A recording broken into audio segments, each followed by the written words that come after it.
I think they like you.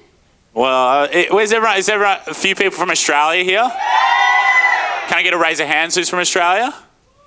It's such a long way to come. Did you do the 20-hour flight? Oh, that's rough. I hope you guys feel all right. Get coffee into you.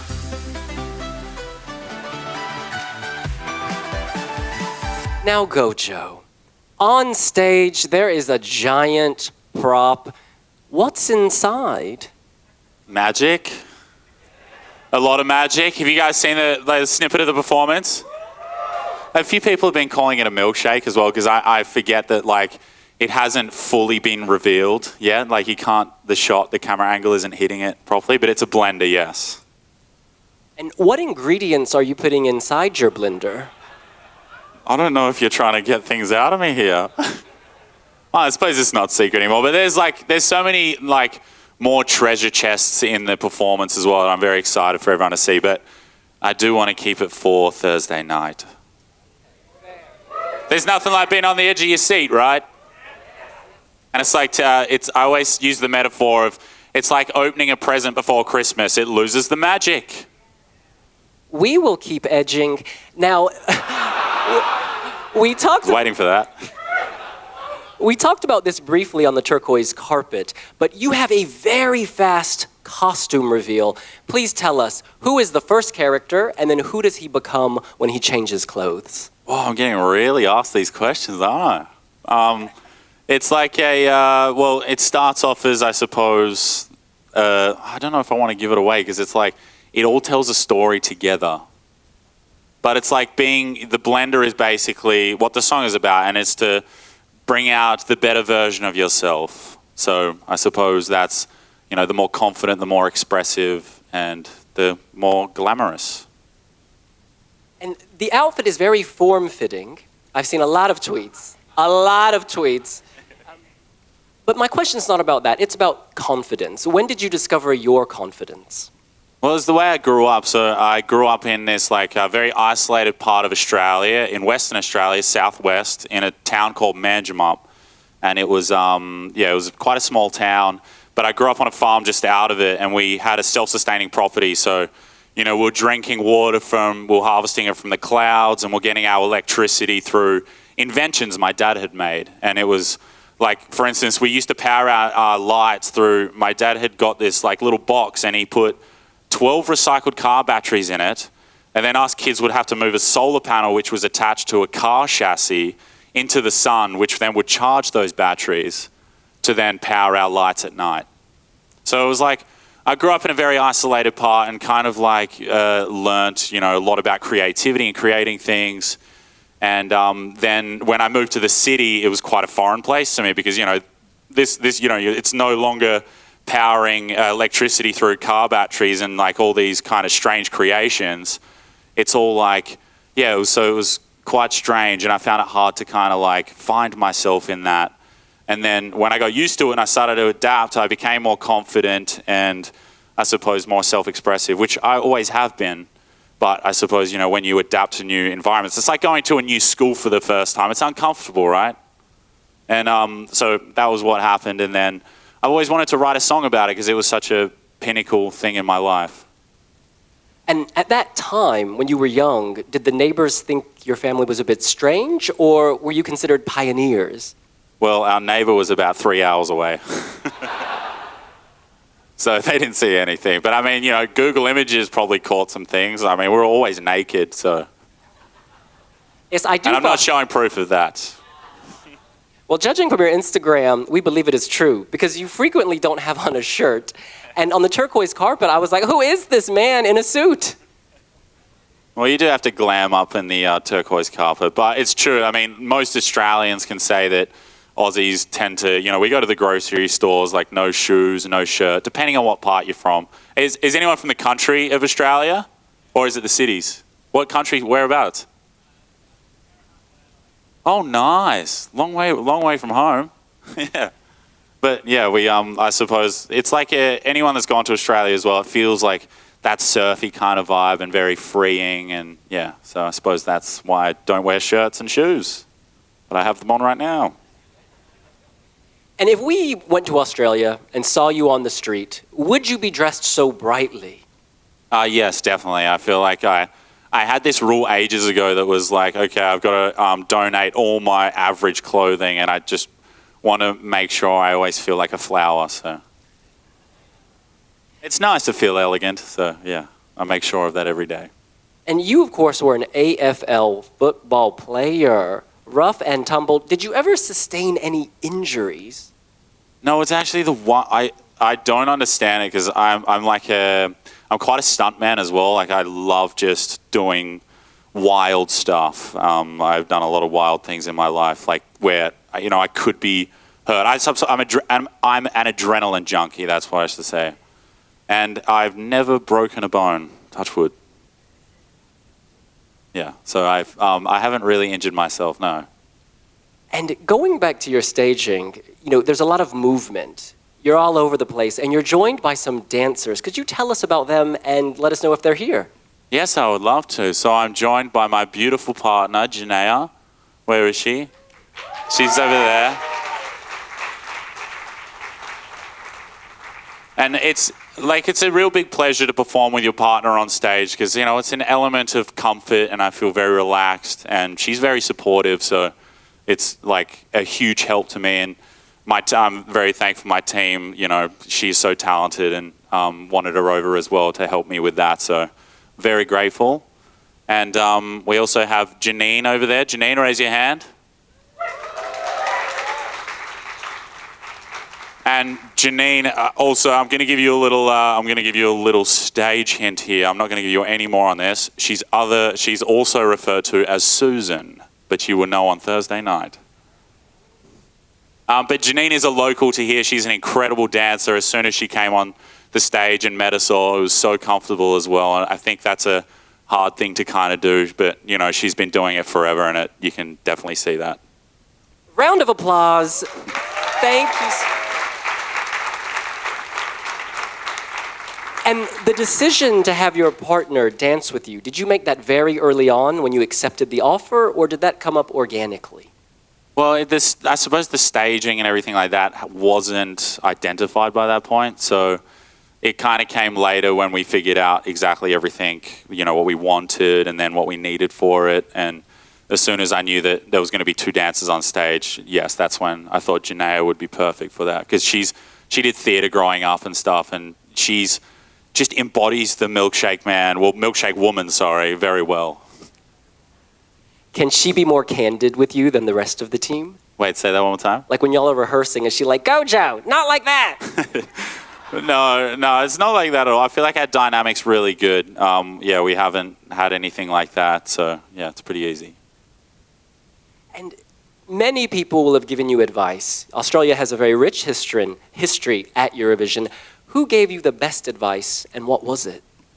Well, actually, I spoke to Dami Im, and I spoke from Danny from Voyager, who, as everyone knows, absolutely insanity. And both of them gave me great advice, but it was exactly the same, and it was just to ground yourself amongst the chaos, and as much as you can, because there's days where you might have a second to, you've been told that you're going to have like an hour or two, but you don't. It's like, so you've got to try and find moments to kind of just ground yourself, breathe, and also enjoy it and have fun, because this is a once-in-a-lifetime thing. Well, not for everyone. There have been a few people who have competed a few times. But, I think it's just, remembering all of that and how special and how honourable it is to represent a country in the Olympics of music. It's really cool. Thank you. When I say sweet, sweet, you say... No. And how many weeks have you been away from Australia at this point?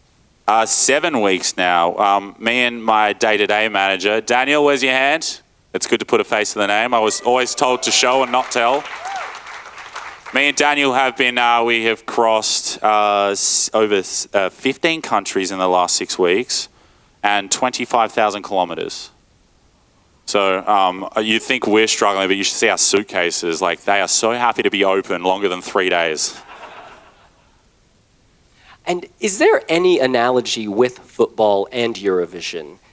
Or rather, do they bring out a similar side of you, a competitive side?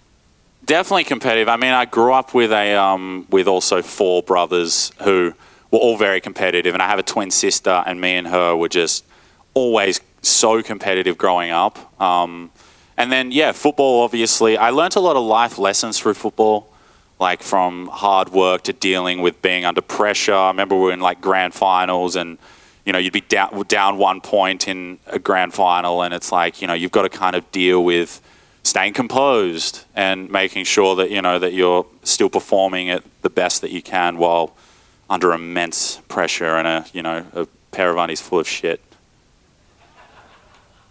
Sorry, is there any kids? Oh, there are. I'm so sorry. I'm so sorry. We are going to open the floor to questions from all of you, and if you would like to ask a question, raise your hand. How about you, Emma, the young lady in the front row? I didn't say a swear word before, I'm sorry. I'm Emma, and my question is, what's your favorite milkshake? Whoa, okay. I love that question. Can you take a guess? Do you know what it is? By the pants I'm wearing? Strawberry? It's not strawberry, it's spearmint. So.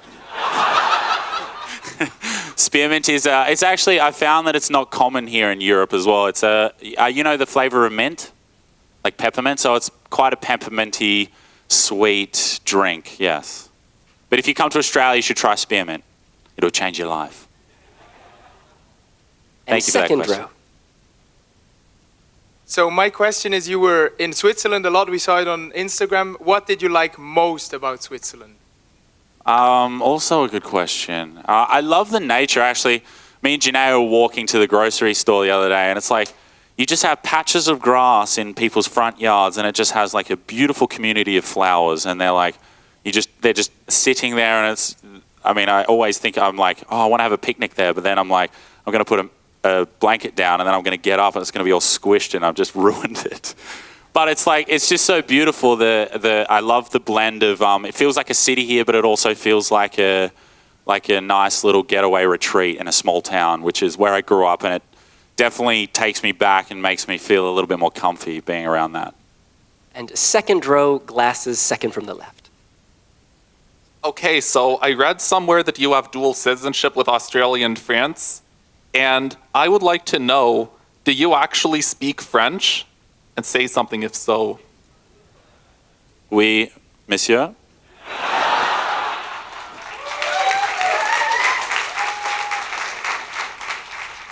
Excusez-moi, monsieur, avez-vous du lait pour moi? I can't speak fluently though, but I can understand a little bit. I think it's a pretty good thing to be able to say, excuse me, sir, have you got any milk for me? It'll give me a real good hand when I go to the grocery store and I'm out of milk. We have either Gojo or Waldo, I'm not sure. No, that's Gojo. What are you doing down there? Oh, can I get that again? That's the dance. Oh.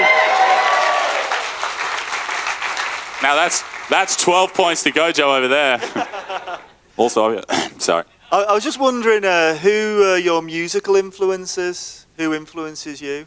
Oh, that's a great question. I love that too. I love Motown at the moment. I love James Brown. I love Talking Heads, Michael Jackson. But I also love a lot of instrumental music. Like I was in Latvia very recently, and I was listening to a lot of Howard Shore, who composed Lord of the Rings. It varies. I love Screamo as well, and I love Beethoven. It's just so variant. Yeah. Great question. Standing blonde hair. Oh, take the young one first. Thank you. Hi, we've come here all the way from Newcastle. Woo. Oh, nuts. I was just wondering, what's your favourite song, aside from yours, of this year's entrance? That's a good question as well. I love Zoe Me's song, Switzerland's Voyage. A lot of people don't expect it, but I love the slower ballads, even though, I perform a fun song and that's very energetic. I love ballads, folk music. Bob Dylan also, one of my biggest inspirations. And the other blonde? Thank you, Simon. My name's Patty. I'm from Germany. And did you bring Vegemite with you? No, we didn't. But our hotel, as soon as we get there, it's like on this pedestal, and it feels like it's like God, because there's lights just shining on it. Like, I don't know. They definitely did it intentionally, but we do have Vegemite in the hotel. I'm jealous. Have you tried it?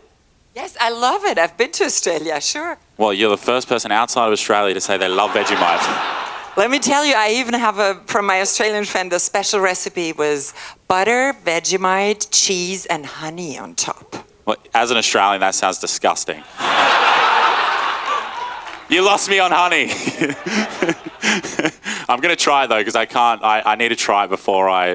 What's the saying? Try it before you. No, not buy it, because. What is it? Oh, try it before you deny it. Genius. I never heard that one. And we have one down here. Yes, that's a good one.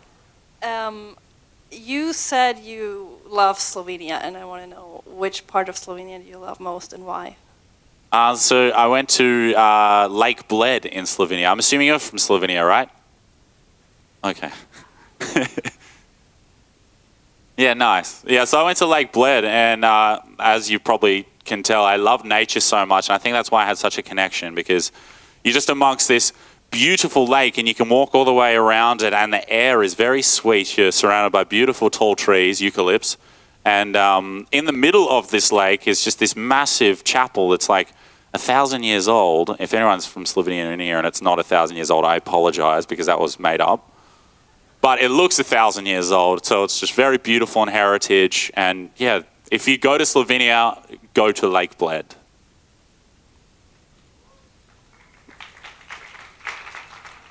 And let me scooch over here. When I say sweet, sweet, you say? My question is, I know that for you in Australia, Eurovision is rather a breakfast TV show than a Saturday evening show. Correct. Did you follow Eurovision before you were asked to participate in it? Yes, definitely. So I think I'm a really good example of like even why a lot of people ask why like Australia's in Eurovision and things like that. And I'm a really good example of that, because my dad was born in France. My mum comes from a very Dutch background as well. So, my dad introduced me to the competition when I was 4 years old. It was like a VHS of Waterloo, and you know we drained our 12 car batteries just watching that. But going back to that as well, it's like we have such a diverse European community in Australia, and you know, like I said, I'm a great example of that. We've been broadcasting it since 1983 on SBS, so we've been knocking on the door for a very long time, and we're so honoured and grateful to be a part of this beautiful contest. And you know, that's also why we've visited over 13 countries, and because we want to show Europe how committed we are and how much we want to stay here forever as well.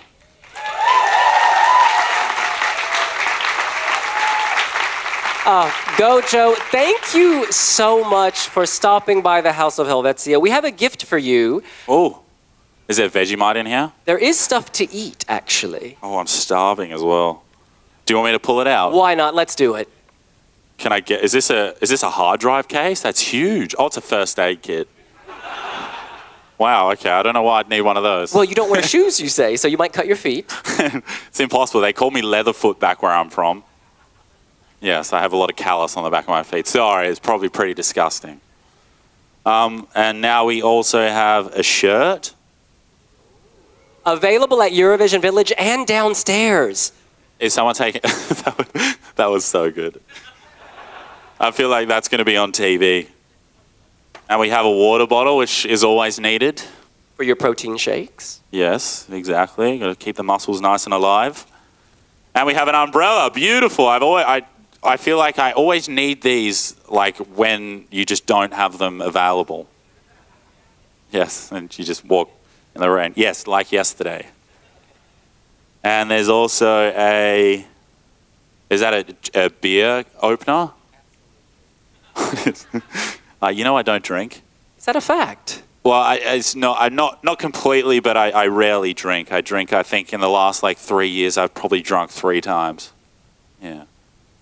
Yeah, I feel like I don't know, I think alcohol's a little bit of a poison, and it's not good for humans too much. Yes, wow. Final question for all of you. Should Australia make the final?